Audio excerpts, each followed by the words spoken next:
أعزائي المشاهدين، برحب بكم وعودة جديدة في القناة. واسم القناة منوعات مع بولس. هنكلمكم النهاردة عن ملخص عرض سماك داون الأخير.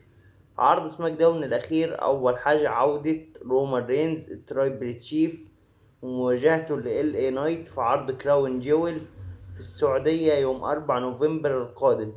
هتبقى مواجهة كبرى بين رومان رينز وبين ال اي نايت. هتكون المواجهة بين رومان رينز والال اي نايت على لقب بطولة WWE Universal Champion، بطولة اللقب الكوني. هيكون رومان رينز ضد ال اي نايت في عرض كراون جول القادم في السعودية. وجون سينا بيتحضر له مواجهة مع جيمي أوسو في عرض كراون جول في السعودية. جون سينا ضد جيمي أوسو، ورومان رينز ضد ال اي نايت. وفي ممكن تحصل مباراة بين كارليتو وبوبي لاشلي في عرض كراون جول في السعودية.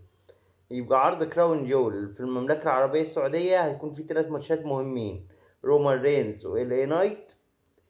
تاني حاجة مباراة جون سينا ضد جيمي أوسو. تالت مباراة معانا هتكون مباراة بوبي لاشلي وكارليتو. هتبقى عرض كراون جول في السعودية، هيبقى عرض التاريخ. وعودة جد كارديل عشان تواجه شارلوت فلير، واحتمال شارلوت فلير تاخد الألقاب من ديكوتا سكاي.